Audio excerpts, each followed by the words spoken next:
We Tamil நேயர்களுக்கு வணக்கம். இன்று நம்மோடு இணைந்திருப்பவர் திரு சத்யராஜ் அவர்கள். வணக்கம் சத்யராஜ். வணக்கம். 2024 தேர்தலில் பரபரப்பாக பேசப்பட்ட ஒரு பெயர் துரு ராத்தே. இன்னைக்கு அவர் மீது ஒரு வழக்கு போட்டிருக்காங்க. துரு ராத்தேவோட பின்னணி என்ன, ஏன் இந்த வழக்கு அவர் மேலே? துரு ராத்தே மீது இந்த வழக்கு புதுசு கிடையாது. ஏற்கனவே பார்த்தீங்கன்னா அவர் பாகிஸ்தானோட தொடர்புபடுத்தி அவர் காஷ்மீர் குறித்து ஒரு வீடியோ போடும்போது இந்தியாவோட மேப்பை தவறாக பயன்படுத்திட்டார். அதாவது பாகிஸ்தான் ஆக்குபைடு காஷ்மீர் அந்த பிரச்சனையை உருவாக்கி அவர் மேலே பார்த்தீங்கன்னா ஏற்கனவே ஒரு வழக்கு போடப்பட்டுச்சு. அவருடைய வீடியோக்கெல்லாம் முடக்கப்பட்டுச்சு ஒரு சமயத்தில். அடிப்படையில் பார்த்தீங்க அப்படின்னா இந்தியாவில், குறிப்பாக வட இந்தியாவில் மீடியாக்கள் கோட்டை விட்ட இடத்த ஃபில் பண்ண ஒரு ஆள் யார் அப்படின்னா துரு ராத்தே தான். குறிப்பாக மோடி அரசாங்கத்தினுடைய நெருக்கடிக்கு உள்ளாகி கோடி மீடியாவாகவே மாறினா வட இந்திய மீடியாக்களை துவம்சம் பண்ணிட்டு தன்னுடைய பொலிட்டிக்கல் ஸ்டாண்டை ரொம்ப உறுதியாகவும் தீர்க்கமாகவும் வச்ச ஒரு நபர் துரு ராத்தே. எல்லாத்தாலையும் அறியப்பட்ட நபர், நிறைய பேர் இருக்காங்க, அது முக்கியமான நபர் இவர் பார்த்தீங்க அப்படின்னா ஹரியானாவை சார்ந்தவர், ஒரு ஜாட் கம்யூனிட்டியை சார்ந்த ஒருத்தர். அவர் மெக்கானிக்கல் இன்ஜினியரிங் தான் படிக்கிறார். மெக்கானிக்கல் இன்ஜினியரிங் படிச்சுட்டு ஹையர் எஜுகேஷனுக்கு ஜெர்மனி போகிறார். ஆனால் ஜெர்மனியில் இருந்தாலும் ஆரம்பத்தில் பார்த்தீங்கன்னா அவர் ஒரு ட்ராவல் பண்ணுறதுக்கான யூடியூப் சேனல்ஸில் ஆரம்பிக்கிறார். அதாவது வால்க் மாதிரி போட்டு துரு ராத்தேஸ் ட்ராவல் அப்படி இப்படின்னு போடுறாரு. பிற்பாடு கொஞ்சம் கொஞ்சமாக தான் அவர் பொலிட்டிக்கல் லைனுக்குள்ளே வர்றாரு. அவர் 2013 யூடியூப்பில் சிறு சிறு வேலைகளை செஞ்சுக்கிட்டு இருந்தார். பட் ஆனால் படித்தது மெக்கானிக்கல் இன்ஜினியரிங் தான். இப்போ எல்லாத்துக்கும் மாதிரி தான் இந்தியாவில் இன்ஜினியரிங் படிச்சுட்டு எல்லாருமே இன்ஜினியரிங் வேலைக்கு போகிறது கிடையாது. எல்லாரும் அவங்கவுங்க பிடிச்ச வேலையை செஞ்சுட்டு இருக்காங்க. அதுலேயும் இவர் பொலிட்டிக்கல் லைனில் இன்ட்ரெஸ்ட் இருந்ததுனால இவர் உள்ளே போகிறாரு. பொலிட்டிக்கல் லைனில் இவருக்கு இன்ட்ரெஸ்ட் வந்ததுக்கான காரணம் என்ன அப்படின்னா, ஜாட் கம்யூனிட்டியில் இருக்கக்கூடிய பாஜக மீதான ஒரு அதிருப்தி மனநிலை பரவலாக இருக்குது. இது குறிப்பாக 2017-18களுக்கு பிறகே பார்த்தீங்க அப்படின்னா தொடர்ச்சியாக விவசாய போராட்டங்கள், விவசாயிகளுக்கான மானியங்கள் கிடைக்காதனுடைய பாதிப்புகள் எந்த மாநிலங்கள் அதிகமாக இருக்குது அப்படின்னா ஹரியானாவில், ராஜஸ்தானில் இம்பேக்ட், டெல்லியில் இம்பேக்ட் ஆகுது, உத்தரப்பிரதேஷ்லேயே வெஸ்ட் உத்தரப்பிரதேஷ், இந்த பகுதிகளில் தான் விவசாயிகள் தொடர்ச்சியாக பிஜேபிக்கு எதிராக பல கிளர்ச்சிகளை செஞ்சுக்கிட்டே இருந்தாங்க. அதுலேயும் இந்த 4 பகுதியிலையும் எந்த கம்யூனிட்டி, விவசாய கம்யூனிட்டின்னு பார்த்தீங்கன்னா ஜாட் கம்யூனிட்டி. அவர் ஒரு ஜாட் கம்யூனிட்டிலேருந்து வர்றார். நம்ம அவர் ஒரு ஜாதி சார்ந்த பின்புலத்தை உள்ளவர் நம்ம சொல்லலை. ஒரு விவசாய சமூகம் சார்ந்தவர். மோடி அரசாங்கம் விவசாயிகளுக்கு மிகப்பெரிய துரோகத்தை தொடர்ச்சியாக விளைவிச்சிட்டே இருந்தாங்க. சுவாமிநாதன் கமிட்டி ரெக்கமெண்டேஷன்ஸ் கொடுத்தாங்க, அதை செய்ய மாட்டேன்ட்டாங்க. இதை செய்யணும்னு தான் விவசாயிகள் அந்த 4 மாநிலத்திலையும் சில பகுதிகளில் போராட்டம் நடத்திக்கிட்டே இருந்தாங்க. இவரும் அந்த காலகட்டத்தில் இந்தியாவுக்கு வர்றாரு. ஹையர் எஜுகேஷன் படிச்சுட்டு இருந்தாலும் இந்தியாவில் தான் இருக்கார். அவருக்கு ஹரியானாவில் இருக்கிறதுனால அவர் ஒரு ஜாட் விவசாய சமூகத்தை, அவங்க அப்பா விவசாயி தான், நிலம் வச்சு விவசாயம் பண்ணாங்க. அதனால் பிஜேபியின் மீது, பிஜேபியினுடைய அரசியல் கொள்கைகள் மீது, குறிப்பாக விவசாய சட்டங்கள் மீது அவருக்கு ஒரு மிகப்பெரிய அதிருப்தி இருந்துக்கிட்டே இருக்குது. அது குறித்து பல விஷயங்களை அவர் வீடியோவை பேசுகிறாரு. கொஞ்சம் கொஞ்சமாக அந்த ட்ராவல் பேஸ்டு வீடியோக்களை போடுறதுல இருந்து கன்வெர்ட் ஆகி படிப்படியாக அவர் பொலிட்டிக்கல் நியூஸ் சைடில் வர்றாரு. அதில் குறிப்பாக பார்த்தீங்க அப்படின்னா 2022 அவர் என்ன பண்ணுறாரு அப்படின்னா, சின்ன சின்ன ஒரு 30 செகண்ட்ஸ் நியூஸ் ஒரு பிட்டுகளாக வீடியோ போட ஆரம்பிக்கிறார். ஒரு இஷ்யூ எடுத்துக்கிட்டு ஒரு 30 செகண்ட்ஸ் வீடியோ போடுறது. அப்படி வீடியோ போடும்போது தான் பாகிஸ்தான் இஷ்யூ வருது. ஸோ அவரோட பொலிட்டிக்கலில் ரொம்ப பெரிய மைலேஜை கொடுத்த ஏரியா அதுனா அந்த ஷார்ட் வீடியோஸ் போட்டது தான். இது மட்டும் இல்லாமல் பார்த்தீங்க அப்படின்னா இவருடைய கேரியரில் ரொம்ப முக்கியமான விஷயம், 2017 to 2020 இந்த இடைப்பட்ட காலகட்டங்களில் இந்தியாவிலே மிகச்சிறந்த பத்திரிகை, அதாவது வெப்சைட் ஊடகமாக இருக்கக்கூடிய த பிரிண்டில் தொடர்ச்சியாக காலம் எழுதிட்டே வந்தார். நீங்கள் 3 வெப்சைட் ரொம்ப முக்கியமான வெப்சைட்னு இங்கிலீஷில் சொன்னீங்கன்னா, ஒன்று வயரு, ஸ்க்ரோலு, பிரிண்ட் அப்டேட்டடாக இருக்கும், வயரும் ஸ்க்ரோல் அப்டேட்டாக இருக்கும். இந்த பிரிண்டில் 2017 to 2020 இந்த இடைப்பட்ட காலகட்டத்தில் அவர் ஒரு பொலிட்டிக்கல் கமெண்டேட்டராகவே இருந்திருக்கார், நிறைய காலம் எழுதியிருக்கார். ஸோ அப்போது நாம் வெறும் யூடியூபர், இவர் போகிற போக்கில் எதாவது பேசிட்டு போகக்கூடிய ஒரு ஆள் அப்படிங்கிற ஆள் கிடையாது. அடிப்படையில் சமூகமாகவே இவர் வாழ்ந்த பகுதியில் பல நெருக்கடிகளை சந்தித்த ஒரு குடும்பத்திலிருந்து வந்தவராக இருக்கார். அது எல்லாத்தையும் பார்க்குறாரு. ஒரு பக்கம் ஹையர் எஜுகேஷனுக்கு ஜெர்மனி வேறு போகிறாரு. அங்கே அவர் நல்லா ஓரளவுக்கு படிக்கிறாரு, செட்டில் ஆகிறாரு. இதெல்லாம் ஒரு பக்கம் நடக்குது. இன்னொரு பக்கம் பிரிண்ட் மாதிரியான கன்கரண்ட் பாலிடிக்ஸில் நல்ல பத்திரிகைகளில் அவர் தொடர்ச்சியாக வேலை பார்க்குறாரு, தொடர் காலம்களை எழுதுகிறாரு. அதுக்கு பிறகு தான் பார்த்தீங்கன்னா ஓன் சேனலுக்குள்ளே வர்றாரு. ட்ராவல் சேனல் இருந்து மாறி அவர் ஒரு பொலிட்டிக்கல் சேனலுக்குள்ளே ஃபுல் டைமாக வரும்போது, குறிப்பாக 2022 அவர் அந்த 30 செகண்ட் பொலிட்டிக்கல் வீடியோஸுக்குள்ளே வர்றாரு. அது அவருக்கு ஒரு மிகப்பெரிய ஒரு ஹைப்பை க்ரியேட் பண்ணி கொடுக்குது. அப்படி அவர் போடும்போது என்ன நடக்குது அப்படின்னா, பாகிஸ்தானை பற்றி ஒரு வீடியோ போடுறாரு. காஷ்மீர் பற்றி போடும்போது பாகிஸ்தானம் வந்துடுது. அதில் பார்த்தீங்க அப்படின்னா இப்போ இந்தியாவை பொறுத்த வரைக்கும், அதாவது ஒரு இந்தியராக நம்ம காஷ்மீரை மேப்பில் ஃபுல்லாக தான் பார்ப்போம். ஆனால் காஷ்மீர் அப்படிங்கிறது ஃபுல்லாக நம்மகிட்ட கிடையாது. காஷ்மீர் 3 பாகமாக இருக்குது. ஒரு பாதி காஷ்மீர் இந்தியாவோட இருக்குது, இன்னொரு பாதி காஷ்மீர் வந்து சைனாவோட இருக்குது, இன்னொன்று பாகிஸ்தானோட இருக்குது. அதில் மெஜாரிட்டி இந்தியாவுக்கும் பாகிஸ்தானுக்கு இடையில் தான் இருக்குது. இந்த அக்ஷய்சன் பகுதியில் இருக்கக்கூடிய ஒரு போர்ஷன் தான் வந்து சைனா கிட்ட இருக்குது. அப்போது நீங்கள் வந்து சைனாக்கார மேப் வரையும்போது பார்த்தீங்க அப்படின்னா அவன் காஷ்மீர் இன்க்ளூட் பண்ணி வரைஞ்சிருப்பான். நீங்கள் பாகிஸ்தான்கார வந்து அவங்களுடைய நேஷனல் மேப் எடுத்து போய் பாருங்கள், காஷ்மீர் பகுதி, அதாவது இந்தியா மேப்பில் இருக்கக்கூடிய காஷ்மீர் பகுதி அவன்கிட்ட இருக்கும். இப்போ இந்தியாவோட மேப்பில் எடுத்து பாருங்கள், அது நம்மகிட்ட இருக்கும். இப்போ இந்த போக்கு வந்து சைனா வரைக்கும் போயிடுச்சு. சைனா நார்த் ஈஸ்ட்டில் போய் பார்த்தீங்கன்னா அருணாச்சல பிரதேஷ் பகுதியை வந்து சைனா மேப்போட இணைச்சிட்டான். ஸோ அப்போ நீங்கள் வந்து நாம் ஒரு இந்தியராக இருந்து காஷ்மீரை பார்க்கும்போது என்ன ப்ரொஜெக்ஷன் வைக்கணுமோ அந்த ப்ரொஜெக்ஷன் அவர் வைக்க தவறிட்டார் அப்படிங்கிறத அவர் மேலே இருக்கக்கூடிய வழக்கு நேரடியாகவே MIB போட்டாங்க, மினிஸ்ட்ரி ஆஃப் இன்ஃபர்மேஷன் அண்ட் ப்ராட்காஸ்டிங்கே போட்டாங்க. அந்த வீடியோ பேர் என்னென்னா பொலிட்டிக்கல் கிரைசிஸ் இன் பாகிஸ்தான் அப்படின்னு சொல்லிட்டு செப்டம்பர் 2022 போட்ட வீடியோ ரொம்ப முக்கியமான ஒரு வீடியோ. அந்த வீடியோவால் தான் அவர் வந்து அவருக்கு ஏற்கனவே பாப்புலாரிட்டி இருந்துச்சு. அந்த வீடியோ அவருக்கு ரொம்ப பெரிய பாப்புலாரிட்டி. ஆனால் ஒரு அரசு நெருக்கடி, நேராகவே மினிஸ்ட்ரி ஆஃப் ப்ராட்காஸ்டிங் டிபார்ட்மெண்ட்டே வந்து கேஸ் கொடுக்குறாங்க. இதுக்கு பிறகு 2023 அவர் போட்ட ஒரு வீடியோவில் வந்து ஒரு காப்பிரைட் இஷ்யூஸ் வந்துச்சு. அந்த காப்பிரைட் இஷ்யூ கோர்ட் வரைக்கும் போச்சு. அவர் சேனலே தூக்குற மாதிரி இருந்தாங்க. அவர் வந்து இந்த நம்ம குடிக்கூடிய இந்த சாஃப்ட் ட்ரிங்க்ஸ் இருக்குது பார்த்தீங்களா, இந்த சாஃப்ட் ட்ரிங்க்ஸில் என்னென்னலாம் இருக்குது, அதனுடைய பேட் சைடு என்ன, டார்க் சைடு என்ன அப்படிங்கிறது குறித்து ஒரு வீடியோ போட்டார். அதில் காப்பிரைட் இஷ்யூ வந்துருச்சு, டாபரோட சில வீடியோஸை பயன்படுத்திட்டார் அப்படின்னு சொல்லி அவர் சேனலுக்கு நெருக்கடி கொடுத்து அவரோட வீடியோஸை தூக்குறதுக்கான முயற்சி பண்ணாங்க. அது கல்கட்டா கோர்ட் வரைக்கும் போச்சு. பிற்பாடு அவர் அதை ரெக்கவர் பண்ணி எடுத்துட்டார். ஸோ அவர் மேலே வழக்கு பதியப்படலை. பட் ஆனால் அவர் சேனலை முடக்கிறதுக்கான ஒரு வேலையாக அது வந்து நடந்துச்சு. ஸோ இப்படி தொடர்ச்சியாக பார்த்தீங்க அப்படின்னா இவர் மேலே பல்வேறு சிக்கல்களை இந்த அரசாங்கம் ஏற்படுத்தியிருக்கு. இவர் இப்படி ஒரு பொலிட்டிக்கல் பேக்ரவுண்ட்லேருந்து வரும்போது இவருக்கு என்ன பண்ணுறாங்கன்னா இந்தியா முழுக்க நிறைய ஃபேன்ஸ் உருவாகிறாங்க. அவங்கவுங்க பேரில் வந்து யார் துருரத்தை பேரில் நிறைய பிளாக்ஸு, நிறைய ட்விட்டர் அக்கௌண்ட்ஸு, நிறைய ஃபேஸ்புக் பேஜஸ் உருவாக்கப்படுது. அதில் குறிப்பாக இப்போ வழக்கமாக நமக்கு தெரியும் சினிமா நடிகர்களுக்கு இது மாதிரி பேஜஸ் எல்லாம் வருவாங்க. அதில் எது ஒரிஜினல் அக்கௌண்ட் எது அஃபிஷியல் அக்கௌண்ட்னு தெரியாத அளவுக்கு போகும். பட் இதே நிலைமை என்னாச்சுன்னா துருரத்தையோட ஃபேன்ஸ், குறிப்பாக நார்த் இந்தியாவில் துருரத்தையோட ஃபேன்ஸ் வந்து நிறைய பேஜஸை உருவாக்குறாங்க. நிறையா ட்விட்டரில் ஹேண்டில் வந்து நிறையா பேஜ் உருவாக்குறாங்க. அதில் வந்து ஒரு அக்கௌண்ட்டில் என்ன போட்டிருக்கு அப்படின்னா, எப்போனா ஜூலை 1st வீக்கில் என்ன இப்போ நம்ம சபாநாயகராக இருக்கார் இல்லையா, லோக்சபாவினுடைய ஸ்பீக்கர் ஓம் பிர்லா, அவருடைய மகள் அஞ்சலி பிர்லாவினுடைய அவங்க மாடலிங் பண்ணுற மாதிரியான ஒரு புகைப்படம் இருக்குது. அந்த புகைப்படத்தை போட்டுட்டு India is the only country where you can clear UPSC without sitting in the examination அப்படின்னு போட்டுட்டு, but for that you have to be born as a daughter of the Lok Sabha speaker Om Birla. Anjali Birla, daughter of Om Birla, cleared UPSC without giving any exam. She is a model by profession. Modi government is making mockery of our education system அப்படின்னு போட்டுறார். இது discussion எப்போ மாறுதுன்னா July 1st வீக்லேயே மாறுது. இது வந்து pan India முழுக்க பெரிய டிஸ்கஷனாக மாறிச்சு.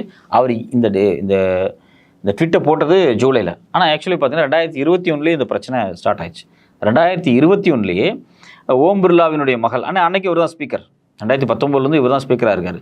இவங்க பொண்ணு வந்து மாடலிங் பண்ணக்கூடியவங்க, அது அவங்க ப்ரொஃபஷனலாக இருக்காங்க. பட் இவங்க எப்படி UPSC கிளியர் பண்ணாங்க, எக்ஸாமே எழுதலை அப்படிங்கிற சர்ச்சை உருவாச்சு.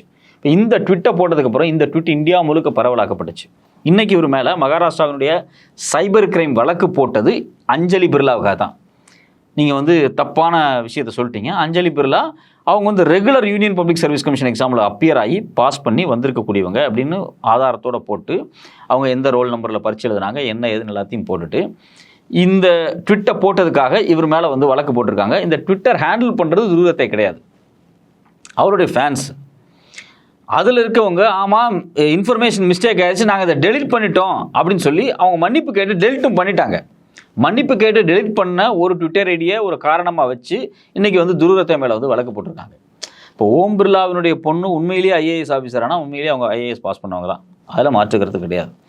இந்த சிக்கல் எங்கே வருது அப்படின்னா இது நார்மலாக கிளப்பப்பட்ட ரூமர் கிடையாது.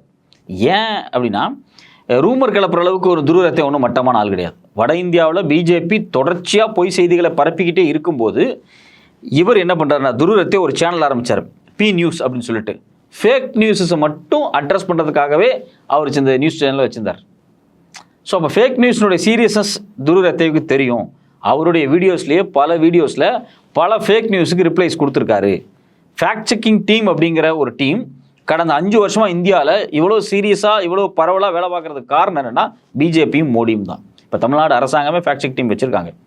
ஏன்னா இவங்க போடக்கூடிய பொய்யான செய்தி, இந்த கோயில் இடிச்சிட்டாங்க அந்த கோயில் இடிச்சிட்டாங்க, இதுதான் தினமாக இருக்கும், இந்த கோயில் சிலையை காணோம் தூக்கிட்டு போயிட்டாங்க, எங்கேயாவது ஒரு கோயில் எங்கேயாவது நடந்திருக்கும். இப்போ ஃபார் எக்ஸாம்பிள் தமிழ்நாட்டுக்கும் பீகாரிஸுக்கு இடையில ஒரு கலவரத்தை உருவாக்குறதுக்காகவே ஒரு 3 பேர்த்த அடிக்கிற மாதிரியான ஒரு வீடியோஸையும் போஸ்டர்ஸையும் போட்டு இது எல்லாமே வந்து தமிழ்நாட்டில் பீகாரிகளை அடிக்கிறாங்க, கொடுமைப்படுத்துகிறாங்கன்னு ஒரு பெரிய பரபரப்பை கிரியேட் பண்ணி இங்கே இருக்கக்கூடிய பீகாரிஸ் வந்து வட இந்தியாவுக்கு ஊருக்கு கிளம்பி போகும்போது அவங்க வேறு ஃபங்க்ஷன் ஊருக்கு நோம்புக்காக போனாங்க, அந்த பண்டிகைக்கு போனவங்களை வந்து பயந்து ஓடி போகிறாங்க அப்படின்னு சொல்லி இங்கே இருக்கக்கூடிய தந்தை டிவி மாதிரி பாலிமர் டிவி மாதிரி ஆட்கள்லாம் மைக்கை தூக்கிட்டு போய் வாய்க்கில் விட்டு அதை பண்ணி இதை பண்ணி ஒரு பெரிய சீனை கிரியேட் பண்ணாங்க. இது எல்லாமே நடந்துச்சு நம்ம கண்ணு முன்னாடி. பட் அந்த நேரத்தில் பார்த்தீங்கன்னா குறிப்பாக ஆல்ட் நியூஸ் பத்திரிகை சார்ந்த ஜுபேர் தான் வந்து இந்த வீடியோலாம் ஃபேக்குன்னு ஃபேக்ட் செக் பண்ணி எல்லா வீடியோஸையும் ஆதாரத்தை வெளியிட்டார். அவர் ரொம்ப ஸ்மார்ட்டாக செயல்பட்டார். உடனே பீகார்லேருந்து ஒரு ஹை லெவல் கமிட்டி, ஒரு ஐஏஎஸ் ஆஃபீஸர் ஒரு குழு நேராக திருப்பூருக்கு வந்து இறங்கினாங்க. வந்து ஸ்டடி பண்ணிட்டு இது ஒன்றும் இல்லை பொய்ன்னு சொன்னாங்க. இந்த ரூமரை கண்ட்ரோல் பண்ணாங்க. எல்லாம் மிகப்பெரிய கொலைகள் நடந்திருக்கும். இந்த கொலைகளை எதிர்பார்த்தது பாஜக. பாருங்க எதுக்கு அப்படின்னா, பீகாரினுடைய துணை முதலமைச்சர் ஸ்டாலின் அவர்களுடைய பதவியேற்புக்கு வந்தது உடனே இங்கே பார்த்தீங்களா உங்களுடைய முதலமைச்சர் அவங்களோட போய் கை கொடுக்குறாங்க, ஆனால் பீகாரி மக்களை இங்கே அடிக்கிறாங்க, பீகாரிகளுக்கு வெளிமாநிலத்திலையும் பீகாருக்குள்ளேயும் பாதுகாப்பு பாஜக தான் எஸ்டாப்ளிஷ் பண்ணுறதுக்காக தன் சொந்த இந்துக்களை கொலை பண்ணுற அளவுக்கு ரூமரை கிளப்பி விட்டது பிஜேபி. இதை காப்பாற்றினது ஜுபேர் அப்படிங்கக்கூடிய ஒரு இஸ்லாமை சார்ந்தவர். இப்போ பிஜேபி நாங்கள் தான் இந்து கட்சின்னு சொல்கிறாங்க, இந்து மக்களை கொலை பண்ணுறதுக்கு இந்த வேலையை பார்க்குறாங்க. அப்போ ஒரு பத்திரிக்கையாளராக, ஒரு யூடியூபராக, ஒரு வெப்சைட் நடத்தக்கூடியவராக ஜுபேர் இடையில பூந்து அதை காலி பண்ணார். ஜுபேருக்கு போன ஆண்டு தமிழ்நாடு அரசாங்கனுடைய விருது கொடுத்தாங்க. ஸோ இது மாதிரி ஃபேக் நியூஸை, அதாவது பொய் நியூஸ்களை அம்பலப்படுத்துறதுக்காகவே துருவத்தே பி நியூஸ்னு சில ப்ரோக்ராம்ஸ் நடத்தியிருக்காரு. அப்போ கண்டிப்பாக ஃபேக் நியூஸ் போடக்கூடிய ஆள் கிடையாது. இந்த கான்ட்ரவர்சி இவர் போடவே இல்லைங்கிறது வேற கதை. இவங்க ரசிகர்கள் கூட இது மாதிரி செஞ்சிருக்க மாட்டாங்க. இந்த கான்ட்ரவர்சி வர்றதுக்கான காரணமே என்னென்னா, 2019 ஓம் பிர்லாவுடைய மகள் அஞ்சலி பிர்லா வந்து யூபிஎஸ்சி எக்ஸாம் எழுதுறாங்க. அப்போ எவ்வளோ போஸ்டிங்னா 927 போஸ்டிங் தான் பப்ளிக் சர்வீஸ் கமிஷனுக்கு வந்து வேக்கன்சி இருந்துச்சு. அப்ளை பண்ணாங்க, எக்ஸாம் எழுதுனாங்க. ஆனால் 927 829 போஸ்ட் தான் வந்து போடப்பட்டுச்சு. பேலன்ஸ் 89 போஸ்ட் என்னமோ போடலை. அவங்க அதை வந்து ரிசர்வேஷனில் வச்சுருந்தாங்க. ஏன்னா கட் ஆஃப் மார்க் வந்து 10லன்னு வச்சுங்களேன், அதை வந்து ஹோல்டு பண்ணி வைப்பாங்க. அதுக்கு சில எக்ஸப்ஷன்ஸ் இருக்குது. இந்த ஹோல்டு பண்ணி வச்ச எக்ஸப்ஷன்ஸு 2021 தான் அவங்களுக்கு போஸ்டிங் கிடைச்சிது. இப்போ 2021 அல்லது 2020 அஞ்சலி பரீட்சை எழுதலை. அவங்க 2019 பரீட்சையிலே பாஸ் பண்ணிட்டாங்க. 2019 பரீட்சையிலே அவங்க பாஸ் பண்ணிட்டாங்க.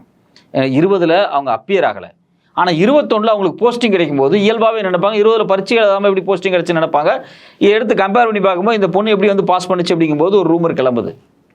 ஆனால் 2019 அவங்க இப்போ செலக்ட் ஆகிருக்காங்க, அவங்களோட ரோல் நம்பர் இதுதான், அவங்க வந்து ரிசர்வேஷனில் வச்சுருக்காங்க, அவங்கள ஹோல்டு பண்ணி வச்சுருக்காங்க. இது எதுவுமே வந்து ட்வீட் போட்டவங்களுக்கு தெரியாமல் இருந்திருக்கலாம். இது வந்து ஒரு மிஸ்கைட் பண்ணக்கூடிய விஷயங்கள் கிடையாது. ட்வீட் போட்டவங்களுக்கு தெரியாமல் இருந்திருக்கலாம். இது எப்போ நடந்துச்சுன்னா 2021 இந்த பிரச்சனை வந்துருச்சு. இந்த பொண்ணு வந்து திடீர்னு பப்ளிக் சர்வீஸ் கமிஷனில் செலக்ட் ஆகிட்டாங்கன்னு 2021 சொன்னாங்க பார்த்தீங்களா. அப்போவே சோஷியல் மீடியா முழுக்க இது ஒரு பெரிய இஷ்யூவாக மாறிச்சு. குவிண்ட் பத்திரிக்கை இது குறித்து ஒரு டீட்டெயிலாக கட்டுரை கூட எழுதுனாங்க. பட் அதில் தெரியாமல் என்ன பண்ணாங்கன்னு தெரியல, திருப்பி அந்த ட்விட்டை எடுத்து போடும்போது அது துருரத்தேவனுடைய முகத்தை வச்சு துருரத்தேவனுடைய ஐடி மாதிரியே பிளான் பண்ணி போடும்போது இது ஒரு பெரிய இஷ்யூவாக மாறிடுச்சு. ஸோ அடிப்படையில் வந்து இது வந்து ஒரு விதமான ஒரு அஜெண்டாவில் செய்யப்பட்ட விஷயமா தெரியலை. ஏன்னா அஜெண்டாவில் செய்யப்பட்ட விஷயமா இருந்துச்சுன்னா அந்த ஐடியா மெயின்டைன் பண்ணக்கூடியவங்க மன்னிப்பு கேட்டிருக்க மாட்டாங்க. அவங்க உடனே மன்னிப்பு கேட்டாங்க, இந்த நியூஸ் தப்பு, மன்னிப்பு கேட்டு அந்த நியூஸை டெலிட் பண்ணிட்டாங்க. மன்னிப்பு கேட்டு டெலிட் பண்ண நியூஸை திருப்பி எடுத்து வச்சுட்டு நீங்கள் வந்து துருரத்தை மேலே வழக்கு போடுறது அப்படிங்கிறது ஏன்? அதுதான் இப்போ கேள்வி. அது ஏன் அப்படின்னா, வட இந்தியாவினுடைய தேர்தலை துருரத்தை தான் முடிவு பண்ணார். அவர் ஒரு சில பர்சன்டேஜ் ஓட்டை வந்து இந்தியா கூட்டணிக்கு கொண்டு வந்து கொடுத்துருக்காரு. எப்படின்னா அவருடைய வீடியோஸ், பொலிட்டிக்கலாக அவர் போட்ட அவேர்னஸ் வீடியோஸ். வட இந்தியாவில் பார்த்தீங்க அப்படின்னா எல்லா மீடியாக்களுமே, பெரும்பாலான மீடியாக்கள், அதாவது ரீஜனல் மீடியா சொல்லவில்லை, நேஷ்னல் மீடியாஸ்லேயே பல விஷயங்கள் கோவிட் காலத்தில் ஆரம்பிச்சு அதுக்கு முன்னாடி ஜிஎஸ்டியாக இருக்கட்டும், பண மதிப்பிழப்பாக இருக்கட்டும், இந்த எந்த விஷயத்துலையுமே ஒழுங்கான நேர்மையான மக்களை உண்மையிலேயே அக்கறையோடு நடத்தக்கூடிய ஒரு நியூஸ் சேனலாக அவங்க செயல்படலை. அரசாங்கத்துக்கு, மீடியாவுக்கு, குறிப்பாக மோடிக்கு பயந்து போய் தான் அவங்க நிறைய வேலையை செஞ்சாங்க. அதில் பார்த்தீங்கன்னா ஃபார் எக்ஸாம்பிள் இப்போ அதானி வந்து என்டிடிவியை விலைக்கு வாங்குறார். அம்பானி வந்து நியூஸ் 18 விலைக்கு வாங்குறார். இப்போ சாதாரணமாக ஒரு குவிண்ட் அப்படிங்கிற வெப்சைட்டு ரொம்ப ஆக்டிவாக இருந்த வெப்சைட்டு கடந்த 7-8 வருஷத்தில் அதை அதானி வாங்குறார். அதாவது அதானி வாங்கினதுக்கு பிறகு நியூஸ் போர்ட்டலே மாறுது. ஸோ இப்போ ஏதோ ஒரு வகையில் நியூஸ் மீடியாவை தன் கட்டுப்பாட்டுக்குள்ளே கொண்டு வரதுக்காக பெரும் முதலாளிகள் யார் அப்படின்னா மோடியினுடைய நெருங்கிய பெரும் முதலாளிகள் முயற்சி பண்ணிகிட்டே இருக்காங்க தொடர்ச்சியாக. அதில் மிகப்பெரிய வெற்றி அடைஞ்சிருக்காங்க. ஏற்கனவே ரிப்பப்ளிக் வந்து மோடி காலில் விழுந்து கிடக்கூடிய ஒரு மீடியா. ஸோ இப்போ வந்து பார்த்தீங்கன்னா நேரடியாகவே என்டிடிவி அவங்க வாங்குறாங்க. அவங்க என்டிடிவி வாங்கினோன்னே என்டிடிவி இருக்கக்கூடிய பழைய ரிப்போர்ட்டர்ஸு, எடிட்டர்ஸ் எல்லாமே வேலையை விட்டு போனாங்க. இப்போ என்டிடிவிக்கு யாரை கொண்டு வந்து டைரக்டராக உட்கார வைக்கிறார் அப்படின்னா, முன்னாள் செபியினுடைய டைரக்டரை கொண்டு வந்து உட்கார வைக்கிறாங்க. முன்னாள் செபியினுடைய டைரக்டர் இதே அதானி மேலே பங்குச்சந்தை ஊழல் குறித்தான சில இன்வெஸ்டிகேஷனை ஸ்டார்ட் பண்ணாங்க. அதுக்கான ஆதாரம் அவர்கிட்ட இருக்கு. அந்த ஆதாரத்தை மறைச்சிட்டார் அவர். அதை மறைச்சதுக்காகவே அவர் கொண்டு வந்து என்டிடிவியினுடைய டைரக்டராக போடுறாங்க. அப்போ அதானி கட்டுப்பாடுக்கு இந்த என்டிடிவி வருது. நியூஸ் 18 இந்தியா முழுக்க இருக்குது, தமிழில் கூட இருக்குது. நியூஸ் 18 இந்தியா முழுக்க எல்லா மொழிகள்லையும் நியூஸ் 18 வச்சுருக்காங்க, ரீஜனல் லாங்குவேஜஸில். அது மொத்தமும் அம்பானியோடது. அவங்க ஆரம்பத்தில் அம்பானி குரூப் வந்து நியூஸ், இவங்க சன் நியூஸ் இருக்காங்க இல்லையா, அவங்கள தான் அவங்களுடைய மொத்த ப்ராப்பர்ட்டி வாங்குறதுக்கான வேலைகள் நடந்திருக்கு. அவங்க தர முடியாதுன்னு சொன்ன உடனே இந்த நியூஸ் 18 பிளாட்ஃபார்ம் அவங்க உருவாக்குறாங்க. தமிழ்நாட்டில் நியூஸ் 18 வந்த உடனே ஒரு பெரிய ஒரு குரூப்பை வந்து வெளியே அனுப்பிச்சாங்க. தமிழ்நாட்டு அரசியல் சார்ந்து பேசக்கூடிய பல பத்திரிகையாளர்களை பழிவாங்கப்பட்டாங்க. அப்போ என்ன நடக்குது அப்படின்னா, நீ வந்து என் சார்பாக இல்லை அப்படின்னா நீ பத்திரிகையை நடத்த முடியாது, நீ மீடியா நடத்த முடியாது அப்படிங்கிறது வந்து மோடி வந்து நேரடியாகவே இன்ஸ்ட்ரக்ட் பண்ண ஆரம்பிச்சிட்டார். அதன் அடிப்படையில் பார்த்தீங்க அப்படின்னா வட இந்திய மீடியா எல்லாமே மோடிக்கு ஜாலரா அடிக்க ஆரம்பிச்சிட்டாங்க. அந்த கேப்பை மிகச்சரியாக ஃபில் பண்ண ஒரே ஆள் துருரத்தை தான். நீங்கள் 2020-21 அந்த கொரோனா காலகட்டங்களில் பார்த்தீங்க அப்படின்னா சில யூடியூபர்ஸ் வந்து உத்தரப்பிரதேசனுடைய ஹெல்த் சிஸ்டத்தில் இருக்கக்கூடிய லேக் குறித்து நிறைய வீடியோஸ் போட்டாங்க. அதில் வந்து ஒருத்தரை வந்து கைது பண்ணாங்க. ஒரு யூடியூபரை கைது பண்ணி யோகி ஆதித்யநாத் அரசு ஜெயிலில் போட்டுச்சு. அவர் மேலே வழக்கு போட்டாங்க. அவர் பேர் என்ன அப்படின்னா லலித் யாதவ். இந்த லலித் யாதவ் மேலே வந்து வழக்கு போட்டு அவர் கைது செய்யப்பட்டார். இப்போ இது மாதிரி பல யூடியூபர்ஸ்கள் வழக்கு போடப்பட்டிருக்காங்க. பல யூடியூப் சேனல்கள் முடக்கப்பட்டிருக்கு. குறிப்பாக 2021 பிறகு மோடி அரசாங்கம் புது சட்டம் கொண்டு வர்றாங்க. Intermediary guideline and digital media ethics code 2021. இதில் அவங்க 3 விதமான ஃபார்மெட்டை க்ரியேட் பண்ணுறாங்க. ஒன்று வந்து நம்ம கண்டென்ட் க்ரியேட் பண்ணுறோம் பார்த்தீங்களா, க்ரியேட் பண்ணுறவங்களே அந்த செல்ஃப் ரெஸ்பான்சிபிலிட்டியோட சில விஷயங்களை உறுதிப்பாடு கொடுக்கணும். ரெண்டாவது, இதை பப்ளிஷ் பண்ணக்கூடிய பிளாட்ஃபார்ம் இருக்குது பார்த்தீங்களா, பிளாட்ஃபார்ம் மேலே வழக்கு போடுவாங்க. மூணாவது, நேரடியாகவே MIB, ministry of information and broadcasting கீழே வரக்கூடிய அமைப்பு. இப்போ நான் ஒரு வீடியோ பேசுகிறேன் அப்படின்னா அதை யூடியூப் போய் பப்ளிஷ் பண்ணுறாங்க அப்படின்னா அந்த வீடியோவில் கண்டென்ட்டில் ஹார்ம்னஸ் இருந்துச்சு அப்படின்னா யூடியூப் மேலேயே கேஸ் போடலாம் அப்படின்னு சொல்லி புது கைட்லைன்ஸை மாற்றுறாங்க. அதனால் பப்ளிஷர்ஸே பயப்படுறான், பிளாட்ஃபார்மே பயப்படுது, ஓடிடியே பயப்படுறான். என்னடா நம்ம மேலேயே சேர்த்து வழக்கு போடுறாங்க போல இருக்குன்னு சொல்லிட்டு. ஸோ இது எல்லாமே 21 வரக்கூடிய நியூ ரூல்ஸ் அண்ட் ரெகுலேஷன். இந்த நியூ ரூல்ஸ் அண்ட் ரெகுலேஷனை புதுசாக வந்துடக்கூடிய பிஎன்எஸ் சட்டத்தோட இணைக்கிறாங்க. அந்த பிஎன்எஸ் சட்டத்தின் அடிப்படையில் தான் நேற்று வந்து துருரத்தைக்கு வந்து வழக்கு போடப்பட்டிருக்கு. ஸோ அப்போது புதுசாக மோடி அரசாங்கம் மீடியாக்களை விலைக்கு வாங்கி மீடியாக்களை தன் கட்டுப்பாட்டுக்குள்ளே கொண்டு வந்ததுக்கு பிறகு சோஷியல் மீடியாவில் பேசக்கூடிய யூடியூபர்ஸை ஒட்டுமொத்தமாக காலி பண்ணுறதுக்காக புதிய கைட்லைன்ஸ் கூட 2021 கொண்டு வந்திருக்காங்க. அந்த கைட்லைன்ஸ் கோடின் அடிப்படையில் பல பேருக்கு மேலே வழக்குகள் போடப்பட்டிருக்கு. இன்றைக்கி இந்தியாவிலேயே மிகப்பெரிய யூடியூபராக இருக்கக்கூடிய ஒரு மிகப்பெரிய பொலிட்டிக்கல் சேஞ்சஸ் பண்ணியிருக்கக்கூடிய துருரத்தை மேலேயும் இவங்க வழக்கு போட்டிருக்காங்க. ஆனால் அந்த வழக்கு ஒரு பொய்யான வழக்கு. அந்த ட்விட்டர் ஐடி துருரத்தை இது கிடையாது. அவர் சார்பாக மற்றவங்க நடத்தக்கூடியதாக இருக்கலாம். அவர் நண்பராக இருக்கலாம், ஃப்ரெண்ட்ஸாக இருக்கலாம், ஃபேன்ஸாக இருக்கலாம், யாராக வேணாலும் இருக்கலாம். அவருக்கு வந்து தமிழில் இப்போ யூடியூப் சேனல் இருக்குது. அவர் தமிழ், தெலுங்கு, கன்னடம், பெங்காலி, மராத்தி இது மாதிரி பல மொழிகளில் அவர் யூடியூப் சேனலை வந்து டப் பண்ணி கொண்டு வந்துட்டார். அவர் வந்து இந்த ட்விட்டர் ஹேண்டில், இதே மாதிரி ட்விட்டர் ஹேண்டில் வந்து அவர் ரசிகர்கள் நிறைய பேர் வச்சுருக்கலாம், அவருக்கு நிறைய பேர் சப்போர்ட்ஸ் ஃபேன்ஸ் இருக்கலாம். பட் ஆனால் இதை மையமாக வச்சு துருரத்தை முடக்க நினைக்கிறது அப்படிங்கிறது ஜனநாயக விரோதமானது. அதே சமயத்தில் மோடி அரசாங்கம் கொண்டு வந்திருக்கக்கூடிய இந்த 2021 புது கைட்லைன்ஸ் கோட் அப்படிங்கிறதும் ஜனநாயக விரோதமானது. தொடர்ச்சியாக யூடியூபில் அரசியல் பேசிக் கொண்டிருக்கக்கூடிய முக்கியமான அரசியல் பொறுப்பாளர்களை, சமூக செயல்பாட்டாளர்களை, ஊடகவியலாளர்களை, பத்திரிகையாளர்கள் எல்லாத்தையும் ஒட்டுமொத்தமாக முடக்கிறதுக்கான செயல், அதனுடைய துவக்கம் தான் இந்த துருரத்தையினுடைய வழக்கு. உங்களுடைய விரிவான பார்வைக்கு நன்றி.